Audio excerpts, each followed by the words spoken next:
Hi friends, మనం రోజు ఎంతో సహజంగా ఊపిరి పీల్చుకుంటాం. మన ఛాతీ కండరాలు సాగుతూ గాలిని ఊపిరితిత్తుల్లోకి ఎలా నింపుతాయో మనకు తెలుసు. కానీ అసలు ఈ బ్రీతింగ్ సిస్టమ్ భూమి మీద ఎప్పుడు మొదలైంది? సుమారు 29 కోట్ల ఏళ్ల క్రితం ఒక మమ్మీ అయిపోయినటువంటి బల్లి లాంటి జీవి దీనికి ఒక సమాధానం చెప్పింది. మనిషి ఊపిరి వెనుకున్నటువంటి ఆ ప్రాచీన రహస్యం ఏంటో ఇప్పుడు చూద్దాం. ఈ పరిశోధనను హార్వర్డ్ యూనివర్సిటీ మరియు యూనివర్సిటీ ఆఫ్ టొరంటో శాస్త్రవేత్తల బృందం నిర్వహించింది. పరిశోధకుడు ఈథన్ మూనీ, ప్రొఫెసర్ రాబర్ట్ రీజ్ నేతృత్వంలోని బృందం ఒక్లహోమాలోని ఒక గుహలో దొరికినటువంటి శిలాజంపై జరిపిన ఈ అధ్యయన వివరాలు తాజాగా నేచర్ జర్నల్లో ప్రచురితమయ్యాయి. అసలు ఆ జీవేంటి? దీని పేరు క్యాప్టోరినస్ అగుటి. ఇది చూడ్డానికి చిన్న బలిలా ఉంటుంది. సుమారు 28.9 కోట్ల ఏళ్ల క్రితం ఇది ఒక గుహలో చనిపోయింది. అక్కడ ఆక్సిజన్ లేని బురద, పెట్రోలియం, హైడ్రోకార్బన్ల వల్ల దీని ఎముకలే కాకుండా చర్మం కండరాలు కూడా మమ్మీలాగా అలాగే భద్రంగా ఉండిపోయాయి. ఇది సైన్స్ చరిత్రలోనే అత్యంత అరుదైన సాక్ష్యమనే చెప్పాలి. శాస్త్రవేత్తలు ఈ శిలాజాన్ని పాడు చేయకుండా దాని లోపలి భాగాలను చూడడానికి ఆస్ట్రేలియాలోని ప్రఖ్యాత న్యూట్రాన్ ఇమేజింగ్ సెంటర్కు తీసుకువెళ్లారు. అక్కడ న్యూట్రాన్ కంప్యూటరైజ్డ్ టోమోగ్రఫీ అనేటువంటి హైటెక్ స్కాన్ కూడా చేశారు.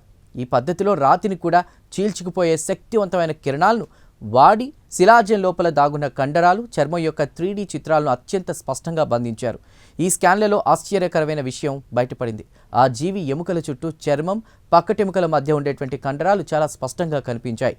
అచ్చం మన ఛాతి పక్కటెముకల అమరికలాగానే అది ఉండడం విశేషం. ఈ జీవి కంటే కూడా ముందున్నటువంటి ఉభయచరాలు తమ నోరు, గొంతును కదిలిస్తూ గాలిని లోపలికి తోసేవి. కానీ ఈ క్యాప్టోరినస్ మాత్రం తన పక్కటెముకల కండరాలను వాడుతూ గాలిని పీల్చుకోవడం మొదలుపెట్టింది. అంటే ఈరోజు మనం పీల్చే శ్వాసకు ఇదే అసలైన నాంది.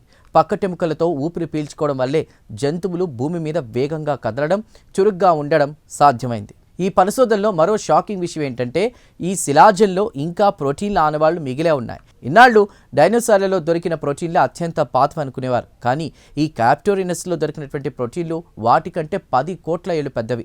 శిలాజాల్లో మృదువైన కణజాలం ఇంతకాలం ఎలా ఉంటుందో చెప్పడానికి ఇది కొత్త దారి చూపింది. చూసారుగా, మనం పీల్చే ప్రతి శ్వాస వెనుక 29 కోట్ల ఏళ్ల సుదీర్ఘ చరిత్ర దాగుంది.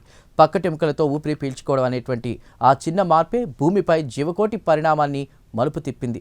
ఈ సరికొత్త పాలియోంటాలజీ స్టోరీ మీకు నచ్చిందని ఆశిస్తున్నాం. దీనిపై మీ అభిప్రాయాలను కామెంట్ ద్వారా తెలపండి. వీడియో నచ్చితే లైక్ చేసి ఛానల్ను సబ్స్క్రైబ్ చేయండి. Thank you.